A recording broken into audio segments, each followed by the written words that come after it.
Hey guys, it's Mike and Ricky, and this week we're going to talk about a whole bunch of stuff, probably. I'm not even sure what all we're going to talk about, but we'll see. Michael, how are you doing, Ricky? sir? Good. I'm excited about tonight's show. So much we're going to not talk about. Exactly. Exactly. Yeah. Have you had how was your Thanksgiving? We had a good Thanksgiving. Had a good Awesome. Thanksgiving. Got out of town. Yes. That's the first time Marie and I have been away from the house overnight in Nice. 5 years. Yeah. Yes. Outside of hospital stays. Well, that's a big deal. It's awesome. It's a big deal for us. I know that me and the wife, we finally, because we've been trying to get this house built, and we've been with other people and all that, and we finally had an opportunity to sit down and just have some dinner, just the two of us, which was really nice. I guess my wife got a little irritated. She said, "Hey, can we just have some peace and quiet, while we're while we're trying to to cook dinner, let's just can we just have some peace and quiet?" And I said, okay. So I ended up taking the batteries out of the smoke alarm. And after that, it was so wrong. She's also a great cook. Good thing she doesn't watch this podcast anymore. Like many other people.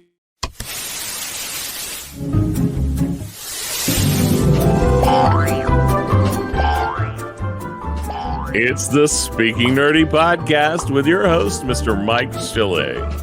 And with my good friend and compadre, Mr. Ricky Pope. Oh, man. So wrong. Yeah. I mean, if I knew that she was listening, then I would change the names to, protect the innocent, which is me. I would sounds like you might be guilty since you're the one who brought it up. That's probably true. It's a good thing nobody watches the show. But what are exactly we're going to talk about? Well, since at the last minute we decided that we were going to do the podcast anyhow, even though we hadn't picked a topic, didn't have a topic. A lot has really happened. It has. During this past it's been 2 weeks.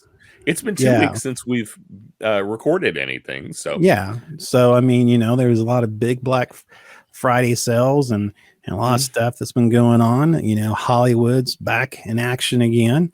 Yes. So there's a lot which, for us nerds, we rely on the mechanism of Hollywood to crank out the things that we love. So, that's a thing that we're thankful for this holiday season. So we'll be talking about some of that, as well as some other stuff that's on the social media feed as we go through and go, oh my goodness, is that really happening? And that can't be happening. So exactly. So anyhow, I think that's kind of the direction we're going to go tonight, folks. We're just going to talk about what's going on the past couple of weeks. And really there's, without getting into it all, we just had a lot of stuff. I mean, we're talking about a little bit about Dave Filoni, his big promotion, how that may or may not affect the Star Wars universe. What's going on with MCU with their box office? What's the heck going on there? And so a lot of other nerdy stuff. So, just kind of bear with us, hang tonight as we just talk and have a good time. Well, shall we do some basic nerdy news before we get into all that? Let's do the basic nerdy news. Yes, sir. And like anything, we're always prepared. And let's go ahead and start it off. It's time for the nerdy happenings of the week. Some goodness. So if only people could see us dancing in the background to that music. I know it. We hide that. But so box office news, I like talk it to me. Yes. I like keeping up with the box office. So The Hunger Games, The Ballad of Songbirds and Snakes, takes the box office top spot for the second weekend. Okay. adding almost $29 million to its domestic total. That brings the worldwide total to over $154 million. So that one is well on its way to more than doubling its production budget, which that's good. supposedly is around $100 million, which is a little less than the previous episodes were. But technically this one didn't do as well financially yet. But it looks like it's going to do, be successful overall. The new historical drama Napoleon. That one falls well short of expectations. Coming in second place. It opened this past weekend. Came in second place at $20 million. Oh, didn't do it. Oppenheimer did it? No, not even close. It did slightly better overseas, but I don't see it even coming close to its $200 million budget. I was getting ready to say that. Ouch. That was a pretty big budget production there. Yep. And unfortunately, for those of us who were hopeful, it is about some French guy and not about Napoleon Dynamite in his college years. Well, I think that's the problem. A lot of us thought that it was going to be something classy and entertaining like that. Instead, it's about a guy with a hat with a scratch on his chest. So, yeah. So Disney's Wish, the new animated film, it released this weekend, coming in third with only $19 million. It had some really poor critic scores as well. Last time I looked at Rotten Tomatoes, the critic score was somewhere around 50%. The audience score was slightly better at like 85%. But don't expect that movie to go very much further. Trolls Band Together takes fourth. That movie continues to be in the top 5. I don't know why. Weird films that keep hanging on like that. Trolls animated movie does so well. 17 million added domestically this past weekend. And then the horror film Thanksgiving rounds out the top 5 with another $7 million. That movie did, I guess, fairly well for a Thanksgiving horror movie. Which always put the two together. Yes, exactly. But that does push the Marvels and Five Nights at Freddy's out of the top 5. So the Marvels did so poorly. It took less than 3 weeks for them to drop out of the top 5. Oh, and that would be some topics we'll talk about later about Marvel's situation. But my goodness. You mentioned Dave Filoni, so here's the quick version of the news, and then we can talk about what it means later. Dave Filoni has been named Lucasfilm's chief creative officer. Sorry, I was excited about that. No problem. So Filoni will now be advising and giving input on projects in the Star Wars universe from the very inception. In an interview, he mentioned that previously he would get brought into projects to discuss them well after they had been in their development phase. So now he will be, from the very get-go, he will be involved. According to the Hollywood Reporter, he'll be working in conjunction with president of Lucasfilm, Kathleen Kennedy, and head of development, Carrie Beck. So it's not as though he's taking over the whole company, but he is going to be the driving force behind the creative, it appears. Vanity Fair interview with Filoni, he's quoted as saying about his new position, "I'm not telling people what to do, but I do feel I'm trying to help them tell the best story that they want to tell. I need to be a help across the galaxy here, like part of a Jedi Council almost." That's, you know what, for Dave Filoni, That's very heartfelt from him. Yes. I know. I believe so. So, in other film news, Jackie Chan and Ralph Macchio are teaming up for a new Karate Kid film. I'm not sure how all this fits together, but the Hollywood Reporter says that they will reprise their respective roles from the previous films.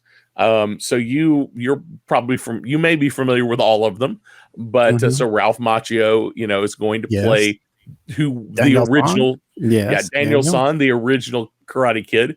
Jackie Chan is going to reprise his role as Mr. Han from I think it's 2010 it was version. Because was that Will Smith's son? Yeah, Jaden Smith. That played that part. So he's going to be Mr. Han. So as I recall, these two movies didn't technically reside in the same universe according to things that happened in the recent Cobra Kai TV show. The streaming service show. But somehow now they do, and they're going to work that together. Not sure how that's all going to fit. The magic of movies, yes. Yep. Yeah. So the producers are currently on the lookout for the title role for a new Karate Kid. They received over 10,000 submissions from their casting call. And the team's going to need to make a decision pretty quick if they're going to hit their expected release date of December 2024. So just right at a year from now.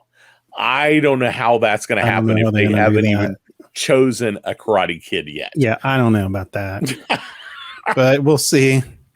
So that's all the nerdy news that I have. That's like written up and ready. I'm sure we will talk about some other sundry things when we get into the show a little bit more. Why not? Why not? Yeah. Well, I do have some of that stupid stuff stored away somewhere. I still have a little bit of our stupid news if we want to scoop out some of that for the folks out there who are listening. Let's do it. All right. It's the weird and stupid news with your host, Mr. Mike Schilling. Well, Mr. Ricky, you've heard of Black Friday, correct? I have heard of Black Friday. A lot of people assume that after Thanksgiving that Black Friday is the only thing that dominates as far as commercialism and as far as the busiest day of the year. But there's also another name that many people in the trade like to call Brown Friday. That's right, Brown Friday. That's right. One of the nation's largest plumbing repair companies said it expects to be quite busy the day after Thanksgiving on Brown Friday. That's right. Roto-Rooter said it experienced 50% increase in call volume the day after Thanksgiving compared to an average Friday. Yes, that's right. It's so wrong, but it's so accurate. Yes. The company also said that it has 21% uptick in business over a 4-day weekend period. It lasts for quite a while, I guess. The company said the Thanksgiving gathering and meals can overload kitchen sinks, garbage disposal, toilets, and main sewers. Yummy, yummy. That's right. And, of course, too, when you have extra guests, that means more flushes, showers, dishwashers, laundry loads, and garbage disposal usage. Simply put, Thanksgiving puts a heavy strain on American plumbing system. That's right. Thank you, Mr. Shatner. So anyway, according to Yelp, though, which I think is interesting, they say Portland, Oregon has the highest number of searches related to emergency plumbing, including clogged toilets and leaky faucets on Brown Friday. Virginia Beach, Virginia, and Raleigh, North Carolina, and Indianapolis, Jacksonville, Florida. They're about the top 5 for the Brown Friday related searches. So, hey, there you go. The top 5 that we have not made. I'm kind of surprised that our great stay hadn't made it on the top 5. So it's Oh my probably because we goodness. don't have a whole lot of roughage here. But Oh. anyhow, that is your stupid news.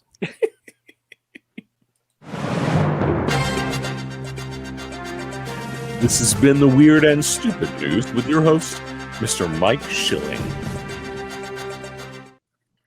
Man, that went to the crapper. Oh. Anyway. So now we need to fill the next 45 minutes with silliness. All right. All right. There we go. Roll the dice. What's next? Where do you want to start? Do you want to start with Dave Filoni and Star Wars and what we think about all that, or do you want to start with MCU weirdness? I tell you what, the MCU weirdness really got me going. It's okay. Yeah, it's really odd. We just had Loki, of course, and really good series. I really enjoyed it. Great series, great reception from the audience, apparently. Yeah, exactly. One of the strongest streaming service things I've heard about recently, which I'm happy about, because that really you really have to pay attention to it. And so it's nice that seeing something like that, people really got into and really enjoyed it. So yeah, it was a great show. And of course, we talked about when we did our review a while back, how that kind of sets up the MCU universe to do several different things, and how to undo some things, like the situation we've been running into with, the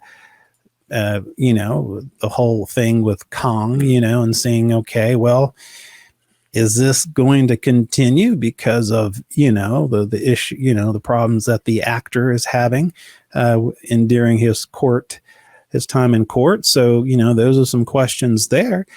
But I don't know how true it is, but there was some information that I guess, are they still greenlighting the Kang Dynasty? Because from what I'm reading, it makes it sound like, because we talked about this is a great out for MCU. Okay. Yep. Forgive me, folks. I can't remember the actor's name top of my head who plays Kong. The guy that plays Kang. It's Kong. Sorry, that's a different series. The Kong series, Kang. Wow. I never fail with my pronunciations. But yeah, so can't believe I don't have, but anyhow, so it would give them an out to go a totally different direction. And we were talking about how it would have been great if somehow they could bring in Dr. Doom or do something different. But I don't know, you think about it, how they have an entire line slated towards that story, maybe. Yeah, and maybe with Jonathan Majors kind of up in the air. So I'm not going to say I honestly remembered that off the top of my head. I pulled up IMDb to remind myself. Yeah, thank you. So yeah, I'm right there with you. I think this is an opportunity that they could take, and a lot of people were speculating that they were going to just move away from Kang as the big bad. Yeah, especially since they removed the original writers from the Kang Dynasty, the Avengers Kang Dynasty. But this week they announced that they have a new writer for it. Yeah, that's exactly right. And what was that name? He's actually the writer for Loki. Yes, exactly. Yeah, that's right. But so the question I have is, so many people speculated that we're doing away with the Kang Dynasty, but all the reporting is calling it Avengers Kang Dynasty. Yes. But just because the reporters are saying that that's what it's going to be called doesn't necessarily mean they're not going to change the title. Well, that could be too. Marvel's very good about doing that kind of stuff. Yeah. The Agatha show has changed titles 3 times. Oh, so many times. Yes.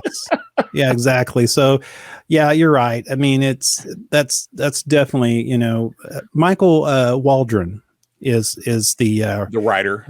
writer. Yes, he was the writer from the Multiverse of Madness, and he was also the Loki creator. So, and And so that I he's mean, yeah, he seems to be doing a great job writing, so that won't really surprise me if they, yeah, exactly.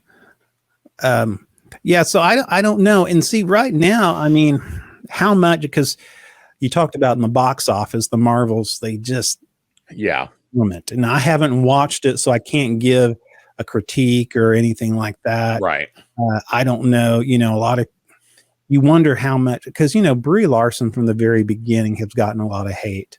yeah, And I think Brie Larson is a good actor. Maybe this is not the part she should play.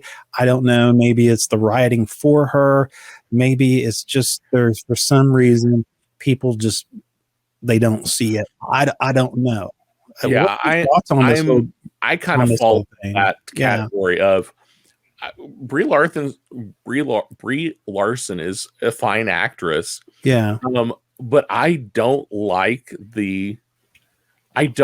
how she plays Captain Marvel. Okay. And I don't know how much of that is she was told to play it that way, and how much of it is she made the decisions to play it that way, or that it was just written that way. And all those kind of things are they're such open questions for me that I can't say whether it's Brie Larson's fault or Yeah. I just don't like the way this character is written. And some people will be like, oh, you don't like a strong woman character. Yeah. Like, no, there's some really good strong female characters in the Marvel universe and in other things I really, really do like. I just don't like this very cold, standoffish Captain Marvel the way they've written her. And I think that is that's perfect the way you put it. And like I said, I don't, again, trying to knock Brie Larson, and like you said, you can't excuse us, like, blame, make accusations against us that we don't like strong female characters because some of our favorites are. Oh, and yeah. So you can't like as much hate as the Black Widow movie got, I really enjoyed that movie. I actually enjoyed it. Actually, it was one of my wife's favorite movies. And she's not a Marvel part. I mean, she watched some of the Marvel stuff with me, but that was one of her favorites. And I have to give it. Yeah. And I really, really like the Monica Rambeau character. I do too. I like her. Tiana Paris, who plays her. I think a great character. She's a lot of fun as an actress. And the Iman Vellani that plays the other the Ms. Marvel. I think she's great. I still haven't watched that whole series. That's a really good series. But of the few episodes I did see, I was like, she's a great little actress. She's Miss Marvel. And as young as she is, she's going to be very successful, I think. Yeah, you haven't had a chance to see it. It's fun. And, I thought it's going to be, at the time we talked about a while back, I thought it was be more of a kid service thing. And I'm thinking, no, I really enjoyed it. It just had this little bit of, I can't describe it. Watch it. I think you'll enjoy it. I mean, for me to say that, yeah, it's worth the watch. Great cast, characters, funny. And, it's pretty cool. Yeah. A lot of people are saying, they're talking about why is Marvel doing so badly? Why is Disney doing so badly in general? Yeah. When we talk about Marvel, there's a couple of things I think are going on. Some people will say, well, it's superhero fatigue overall. And I think that could be true to some extent when you think about the larger movie going audience. Yeah. Okay. Yeah. I don't think there's superhero fatigue for us fanboys. No. But for the general film going populace, I think there could be something to that. Yeah. Which exactly. honestly probably means rather than making $300 million blockbuster superhero movies, they need to be making $50 million and $100 million superhero movies that us fanboys will all flock to. Yeah. Well, I think that's where the streaming services are really, could you think about it? I'm curious how well, of course it's all in perspective and ratio of, dollar bills, but Yeah. I'm curious how something like Loki brings in money, and you have to, and you have to do it within the scale of the venue.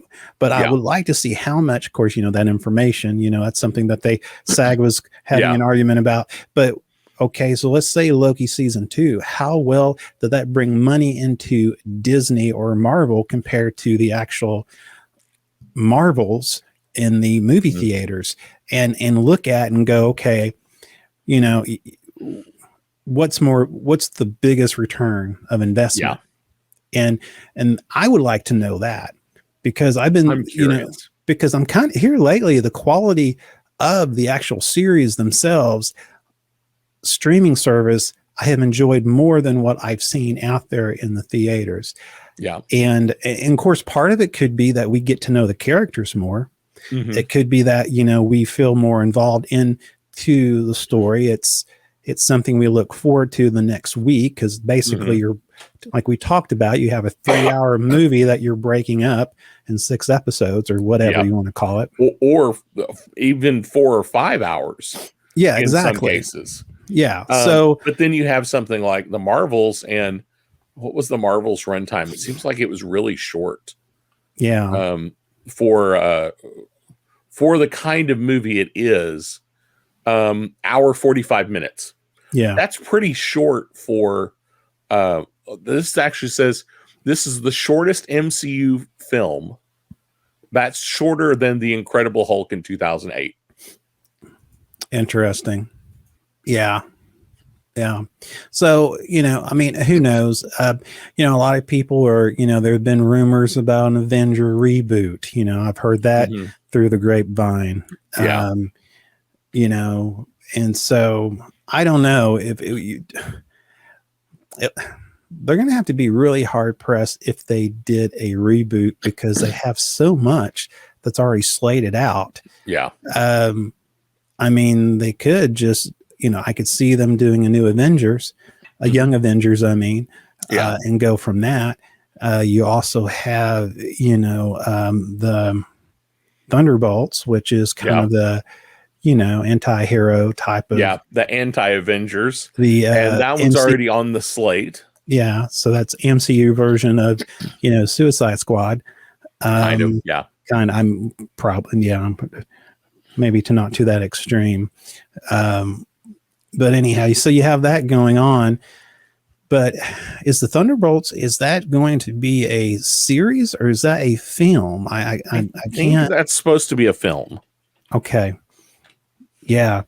And the whole, and then the whole Captain America, movie, that's still kind of, again, of course, folks, now that Hollywood's back in action again, and all these productions are, but they've been pushed off. And I have the other thing too. How do you keep people's attention until the next film coming? But I think what's really hard for Marvel is that it's really hard after having these several years of Robert Downey Jr. and this cast of Scarlett Johansson, Mark Ruffalo. It's really hard having this great story and chemistry between all these characters, and now you're in this new universe, and it seems a bit disjointed. And I think that's kind of how I feel about some of this. It feels disjointed, and we've lost, we lost Boseman, which was a wonderful actor in a wonderful character in the Black Panther, which could have been easily taken on a leader role within the new Avengers. And I think he would have So, not only sad losing a human being like that, but this great actor, which we'll talk Mhm. about that also coming up here in a bit about in the Star Wars universe, which is also running into the same situation. But So, yeah, so real quick, um, let me run through a few things yeah, go ahead. and tell you, have you tell me whether this is something you're looking forward to, or Okay. whether you're not so much. So, over the course of the next year, Echo is supposed to release in January. That's Okay. going to be a streaming show. Okay. Deadpool 3, Hmm. right now, it's scheduled for July, I believe. And they're back in production. So we talked about, so now they're back in production. I bet you how many, because we were talking about during the SAG, the writer's Mhm. strike, and, How much of this is going to get pushed back? get back. And I don't know how much they had in production at Deadpool, because Yeah. Ryan Reynolds, I mean, most of his stuff is hilarious because they just do it off the cuff. I mean, Yeah. it's just, They let him ramble. yeah, ad lib. And so if I kind of see them going back and redoing some scenes and letting him do what he does best. But Yeah, I'm really curious how they did, yeah, how all that's going to work, because yeah, that is an issue, because back at the beginning when we were talking about the writer's strike, yeah, before the actor's strike, Deadpool was shooting, but the agreement was that yeah, the actors could not vary from the from script. the script. So Ryan Reynolds would not get the opportunity to ad lib. Yeah, So I'm not sure how all that's going to work out. it's interesting. Yeah. Then we have Agatha Darkhold Diaries, which we just Hmm. mentioned. This is Yeah. like the third name for this movie, or Yeah. for this show. And that is supposed to be late 2024. Okay. And then the Captain America Brave New World that you mentioned, Okay. it's going to be Anthony Mackie coming back Yeah. as Captain Falcon, or whatever we're going to call him. Yeah. And that's not until February of 2025. Oh my goodness. And everything else is, 25 or later. So Man. Fantastic Four, that hasn't even started shooting yet. And I'm not sure we have all the main cast set in stone. And yeah, go ahead. Yeah, Don't. that's like mid 2025.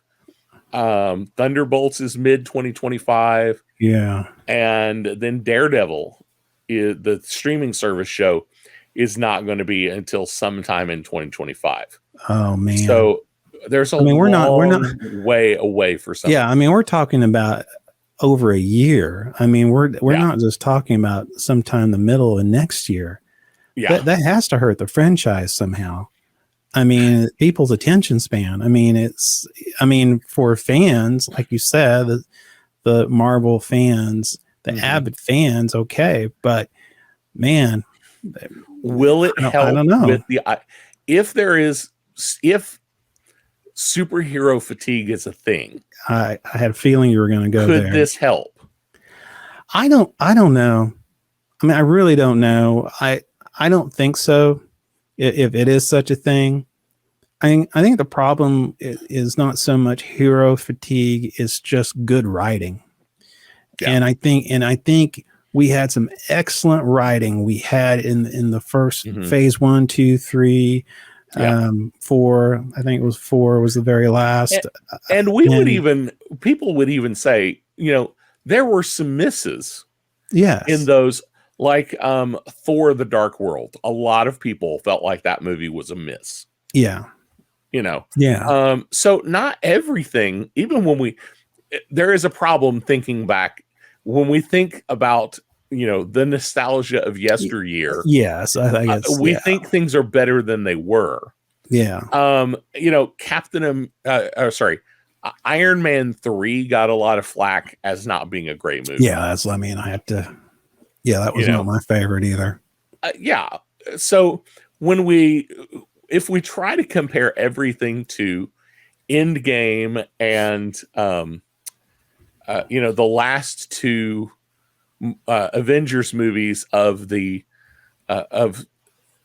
of the the third installment there, Yeah.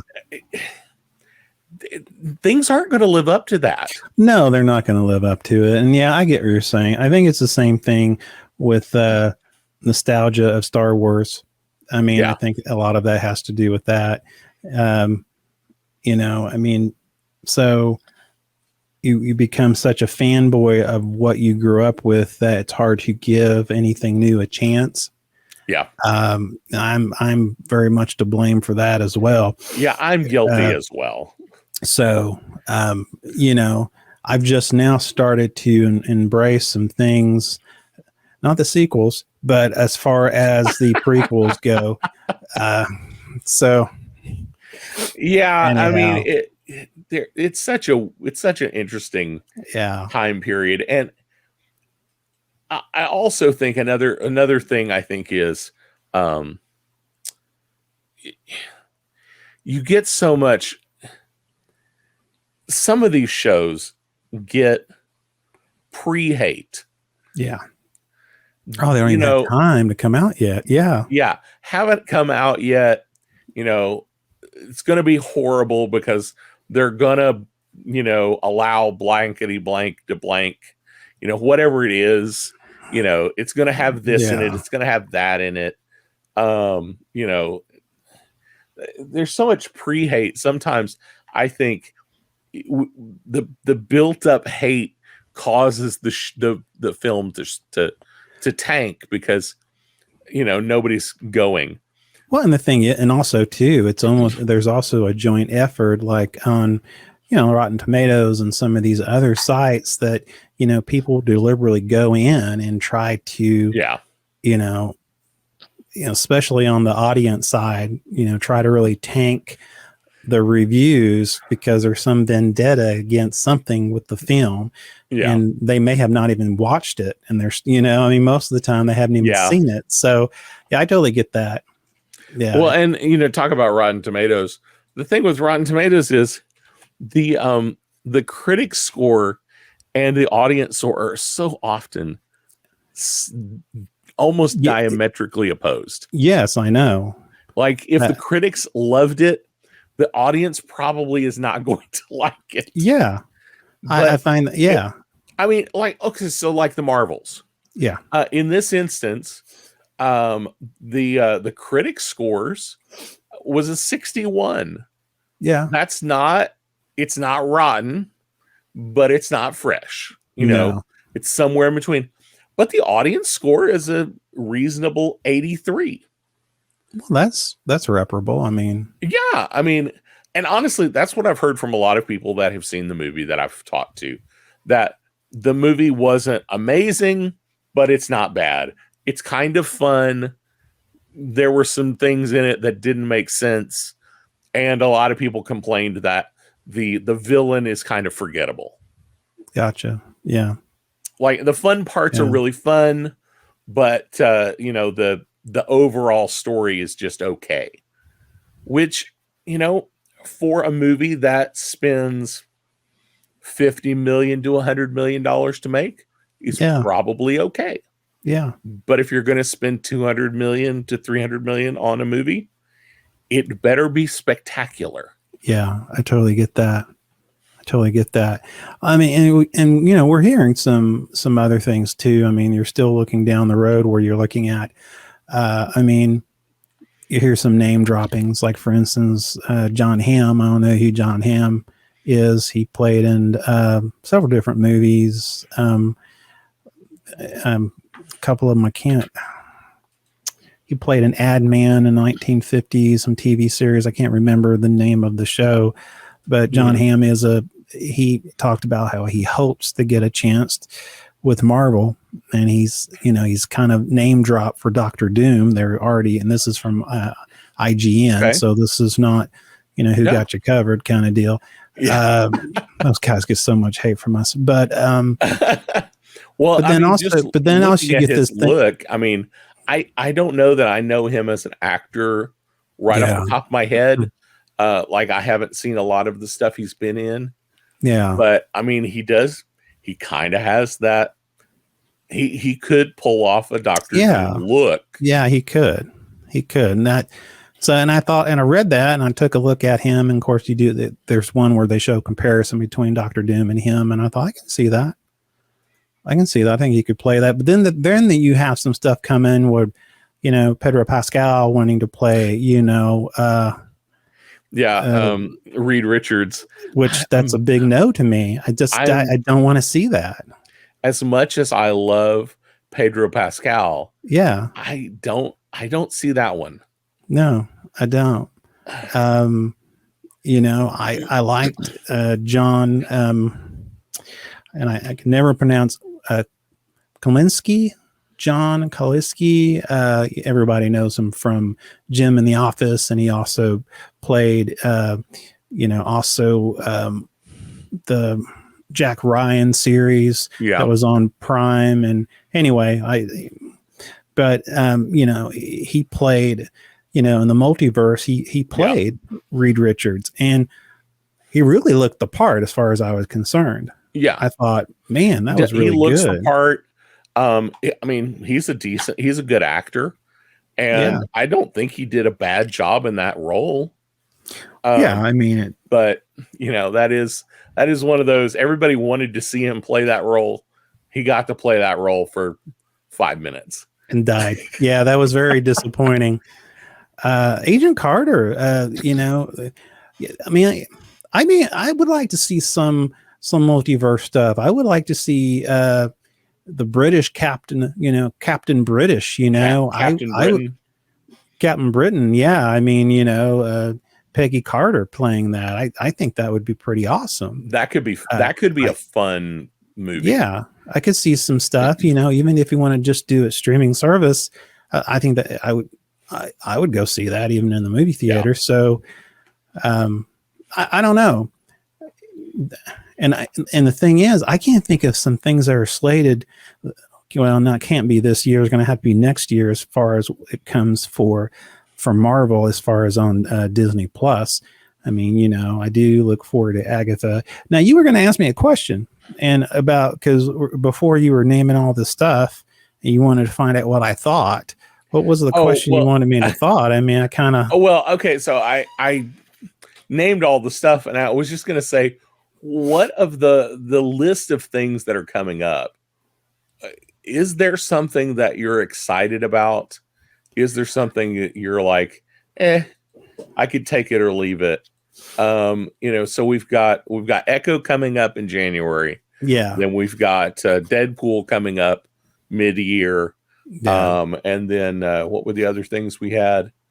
I don't even remember what else we had now. There were like 4 things next year. Yeah. Oh, Agatha is coming late in the year. I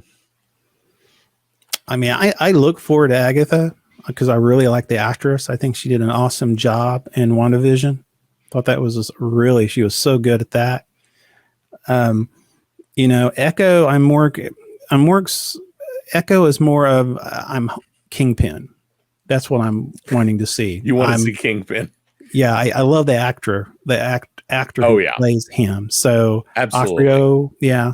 So and I'm I was looking, and I'm really looking forward to Daredevil because I know that Kingpin is part of that. And again, it goes back to the actor. I love the actor, and I'm a big fan of the Marvel and the Netflix Marvel series that they did, except for Iron Fist. But anyhow, Captain America is the other thing that's coming out. Yeah, this next year. I do look forward to seeing Captain America. But what the thing that gets me, and I don't know, maybe, but I'm not excited about it. The key is I'm not like, ooh, I got goosebumps. I can't wait. There's none of that for me. There's some stuff that I go, yeah, I like to see it. I bet that'd be pretty good. But there's nothing that's out there that makes me just really excited to see. As far as 2024 goes, I look forward to Echo, but I'm with you. I want it. I'm excited. I don't know. Excited is the wrong word. I'm happy to go back into that world. Yes, The I am Kingpin's too. world. Yes. But I don't know that I'm excited for it. Yes. Deadpool 3, I can say I'm excited about that. I'm excited about Deadpool 3. Captain America, Brave New World, I'm not super hyped on it. I'm not either. I don't know why. I really like Anthony Mackie. I really like, yes. what he has done with the character. I think it'll be a good movie. I think so. I hope like him. as long as they have good writing, it'll be a good movie. Yeah. Because he's a great actor. But I'm not super hyped on it. I think I would have been. I'm the same way. Yeah. Agatha, I can take or leave. I'm not super excited about that one at all. I think on the Captain America, on the Falcon, I think I would have been more excited if I knew that Sebastian Stan and him were playing together. If the two of them were playing together as kind of a like a duo, yeah, I would be excited because I like their chemistry. And it's almost like, like the Batman and Robin, whoever you want to call it. It's this. And so it's not anything against Mackie. I just, as far as the character itself,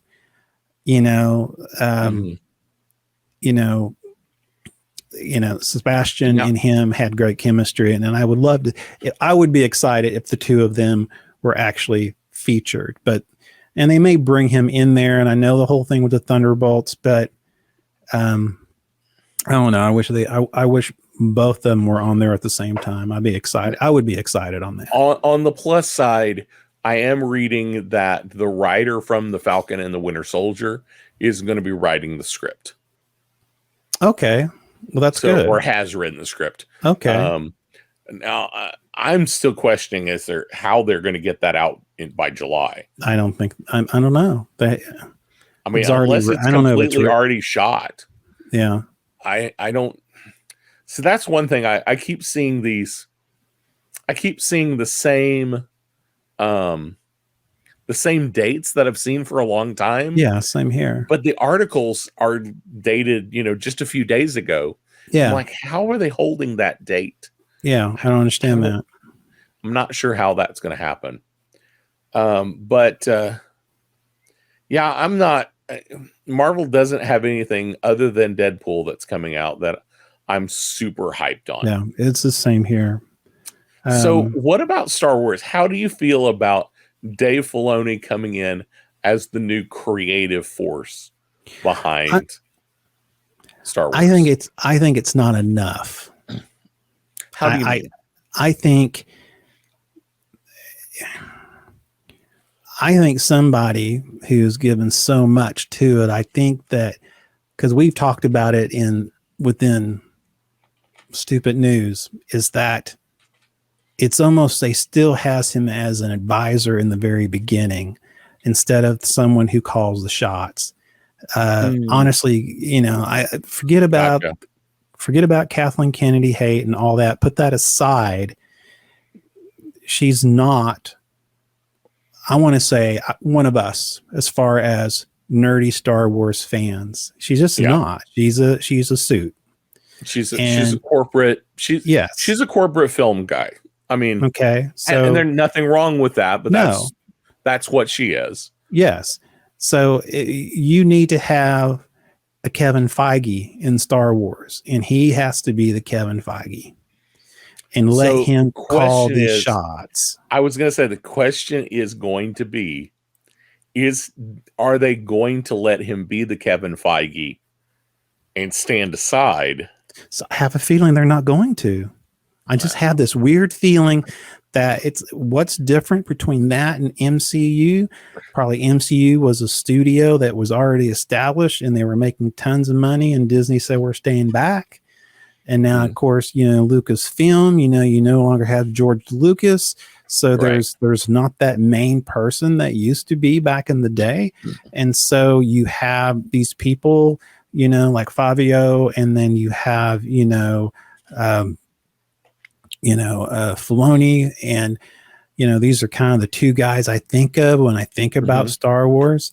Yeah. And so it's almost like there's this controlling faction that can't let go. And I honestly think Kathleen Kennedy is a control freak, and she needs to keep her hands off it and allow someone like Filoni, who who just totally digests the entire universe. I mean, from his very beginnings of doing the Clone Wars animations, and then how he's introduced these different characters like the Mandalorian, and all this new lore, and and having to tie together the the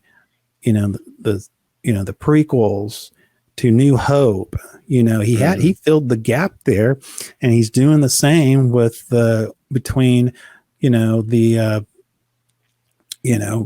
New Hope trilogy and the sequel. So let him do his job. I think I think he could really, and I think Fabio would be also good within that too. I think he's, but let these two men work together, because it sounds to me they work really well together. Yeah. And just stay out of the shop and let these guys, make magic. I mean, seriously. I think I'm with you on that. If Dave ends up being an advisor and the guy who, like a creative consultant, or just the guy who, he's the guy who keeps track of the canon to make sure everything's, that all the parts meet. I think that just kind of keeps Star Wars okay. Because I think you're right. Title, if he is the guy, that makes all the big decisions, I think it would improve. Now, I think so too. That being said, we've got some things slated for next year. Yeah, we do. We've got Skeleton Crew. We've got The Acolyte. Those are both streaming service shows. Actually, everything's a streaming service show. The Bad Batch season 3. Yes. And Andor season 2. Those are all supposed to come out this next year. Now, Filoni is now in this position, but he won't really have any input because these are basically done deals. Exactly. Yeah. So we really aren't going to see much of his influence until 2025, probably. Oh, exactly. And I don't know, from my understanding, and I'm trying to figure out where I saw the source, so I'm not going to, but I was reading that Ahsoka season 2 is green-lighted. I had seen that. And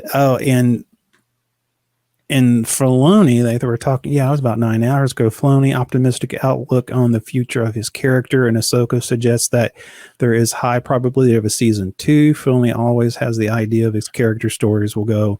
And so anyway, and there's been a lot of talk about, of course, Ray Stevens, who we lost this past year. Right. Who played I can't believe it's Shin. Shin was the girl, was the apprentice, and he was Balin. That's it. And so there is talk that they may have to put in a replacement because the story was really tied around heavy on him. Okay. And so I don't know if that's the case or not. I'm sure that they had every intention, if they're doing a season 2, that he was going to be a main character in there as well. I think so. So do they rewrite that for Shin, the apprentice, to take over that part? Or do they try to find somebody who's going to step in that part, Ray's part, which I would hate to be the actor that would have to do that. Yeah. I don't know. It's a very bittersweet thing, because it's almost like, you keep forgetting that the actor's not there. You want to see his story to continues, right? Yeah. You know, and so how do you do that, and how do you do it respectfully? I mean, it's kind of like the Black Panther. I mean, you can't have someone just step in and be, you know, Boseman's replacement. You know, all suddenly, oh look, that's the, you know, that's not him. And so, how do you do that out of something, you know, when you have such a great and a deep character that we had in Balin? So I don't know, but again, this is all rumors, but you think to yourself, the story has to continue, but how is it going to continue? Will it be through The Apprentice? Will they, or will they, because there's not enough, you know, you can't deep fake it or AI generated. No. There's not enough. I mean, you just can't. This is not like in Rogue One. If you can, please don't. Yeah, if you can, please don't do that. Don't try it. Yeah. Yeah, that's one of those situations where I feel like I almost feel like I don't want them to try to continue that story in the shows or movies. Yeah. I would rather them spin that off into a book or a comic that can exist on its own. Mm-hmm. And then maybe if there's some significant final outcome for Balin, that has some ripple effect in the main universe, but not try to shoehorn Balin in with a new actor. I don't know. I think it would be, I mean, actors get replaced. I mean, yeah, but just look at Rhodey. Well, that's true. That's true, but they're not dead. So they're not dead, and they weren't a major. Honestly, Rhodey wasn't a major plot point in the first movie. He wasn't. He was a minor role with the intentions of making him something later. So you know, that one's a little bit different kind of situation. Balin feels like he was as little screen time as he got. It felt like they were really building his story up a lot. Yeah, he's something significant, and that's sad because I love this character. Yeah, I did too. Yeah. So yeah, yeah. So of the 4 big things that are supposed to be happening for Star Wars next year, they're all streaming service things. Is there one you're really looking forward to? Skeleton Crew, The Acolyte, Bad Batch, or Andor Season 2?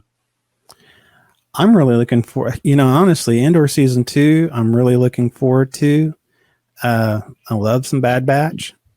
I want to see how that, I mean, I really love how they tell the story of what happens to the clones, because the story, that story was never told.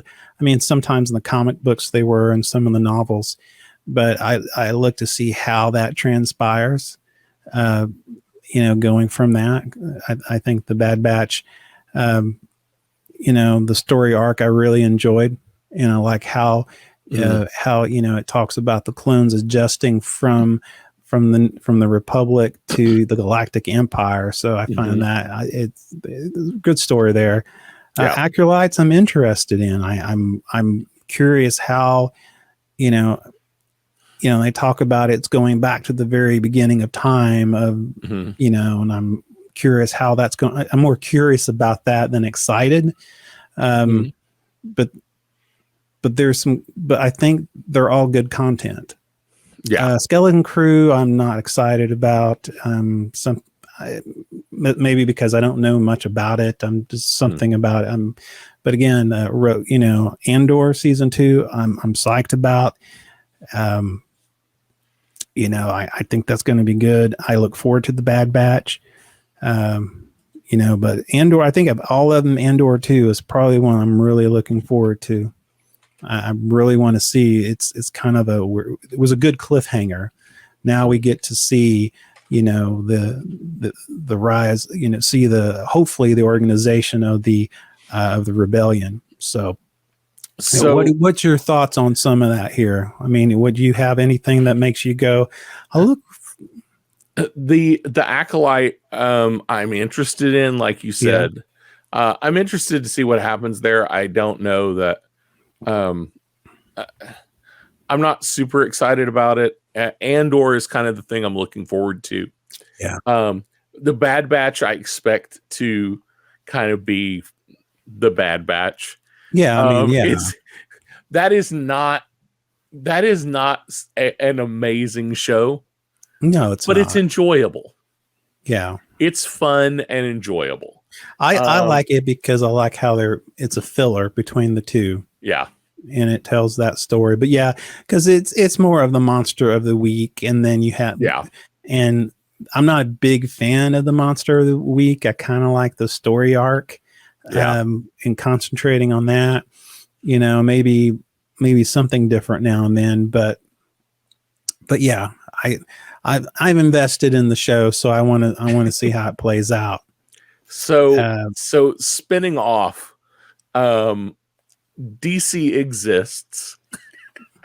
Can you just what do they? Yeah, they exist. Aquaman, the Lost Kingdom, is coming in just like a couple of weeks. Yeah, 3 weeks. That's going to be some fun box office news there for the nerdy news of the week.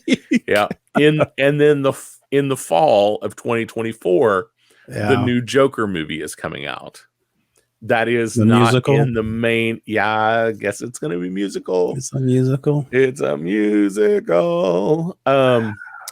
That's going to be weird. And then we're not going to see anything else from DC. Really, I think until like 2025. Anything there excite you at all? Nothing. You hear a pin drop. Nothing. I don't know. DC. I used to be a DC fanboy, and I just totally fallen out with them. I don't know what the heck they're doing. I don't think they know what they're doing. I think they're trying to be too shock and awe and be in your face. And, give me good story. Give me good actors, good characters. Yeah. I don't care about all that other stuff. I don't want to see John Cena's butt in him, trying to give you shock value entertainment. And I don't want an Animal House DC universe. Okay. I mean, I want to see some good acting and story and something that's compelling. Yeah. So anyway, is there anything else out there that you're excited about for 2024 that is coming? No, I mean, there's nothing that really stands out for me besides what we talked about. I haven't really, with the strikes, I haven't had a chance to look and see what's going back in production again. It'd be interesting to see in IMDb what's coming out in 2024. To kind of go, look at the list and go, to remind me of the things that were supposed to be coming out. But I can't. Dune Part 2 is supposed to come out in March. I'm excited about that. I look forward to that. That was. I really enjoyed the first one. That is probably the thing I'm most excited about. Yeah. And then I think the Ghostbusters thing was supposed to come out in 2024, but I don't know if it's going to. Well, I've seen the trailer. Have you seen anything about it? Oh, that's right. They did come out with a trailer, so it must be pretty close to being done then. Yeah. So, I liked the first one. I enjoyed the first one. And I know you sent me the trailer for the one that's coming out, and I'm interested in it. I want to see it. Excited about it? No, but I want to see it. It's kind of one of those things that, of course, again, going back to a fanboy of growing up, going to the movie theaters and see the original Ghostbusters, that's, there's nostalgia with that. Furiosa which is the Mad Max Fury Road spinoff. Oh yeah. It'll be a female-led Mad Max movie. Okay.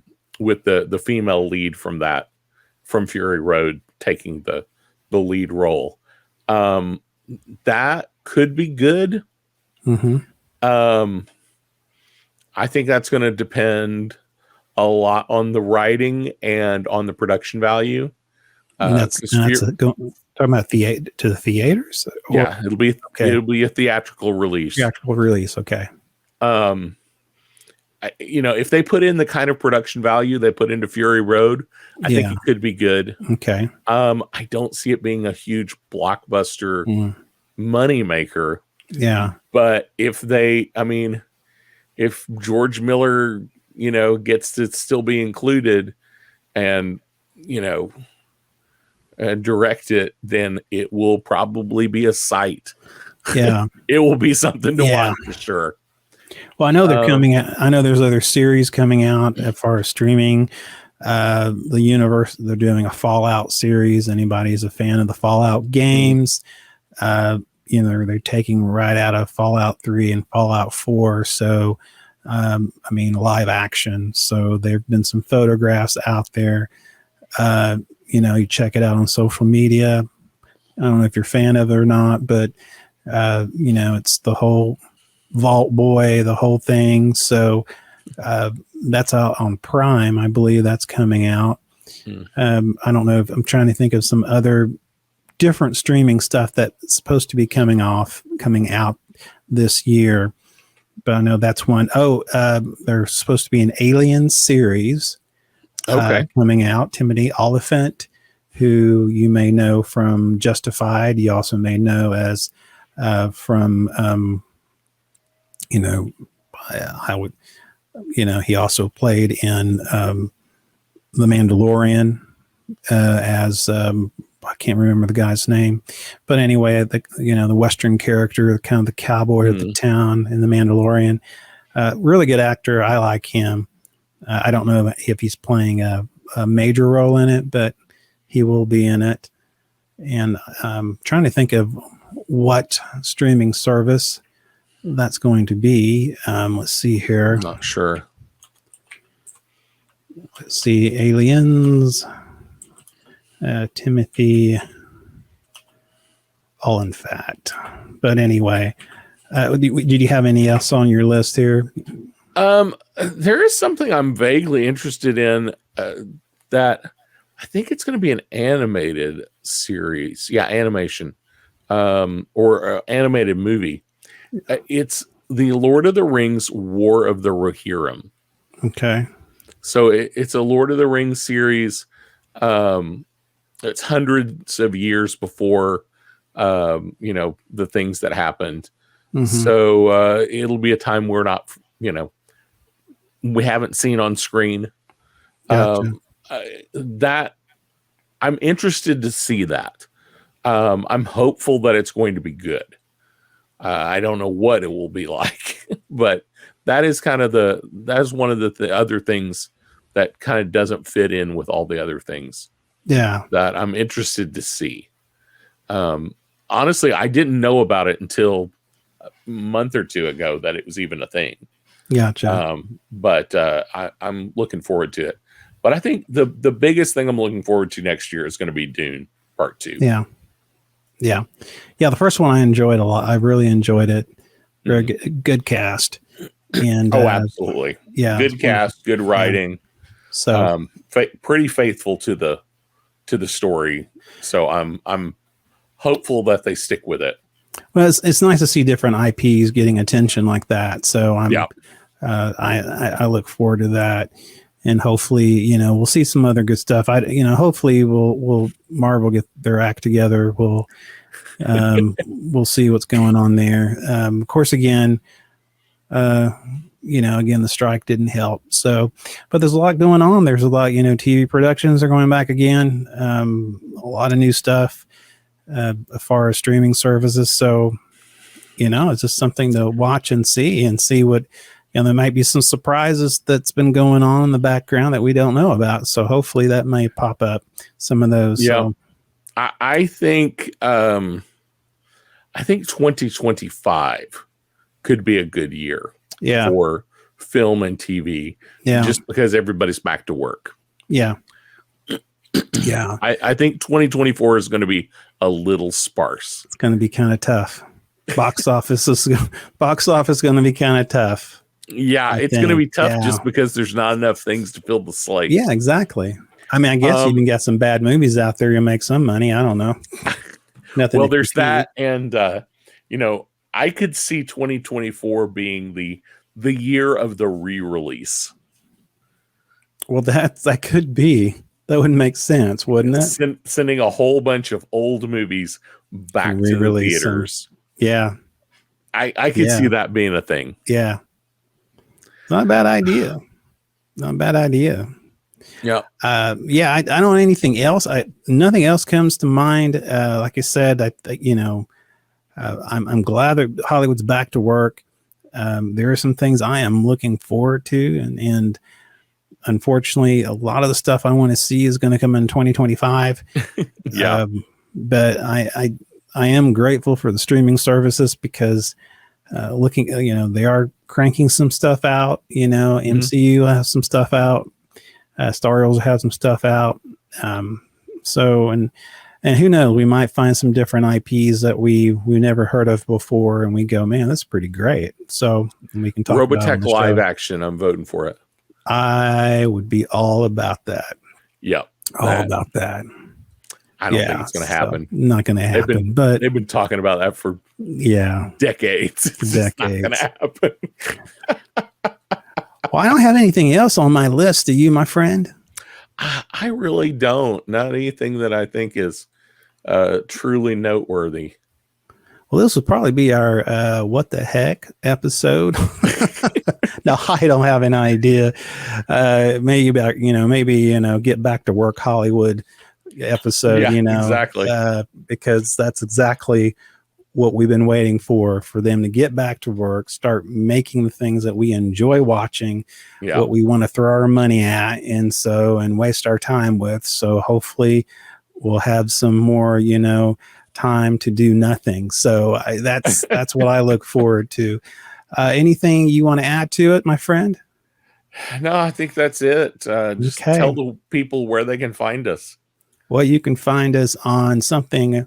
Oh, I almost said that. I almost went old school. SpeakingNerdy.com. You can check out our YouTube channel. Also, our YouTube channel is youtube.com/speakingnerdy. Like and subscribe. You can also hang out with us over on the Speaking Nerdy at Speaking Nerdy at the Facebooks as well as Instagram.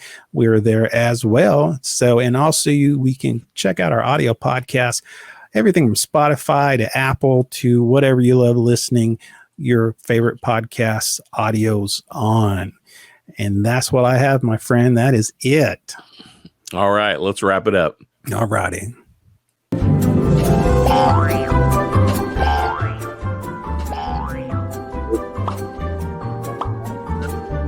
It's Mr. Mike Schilling.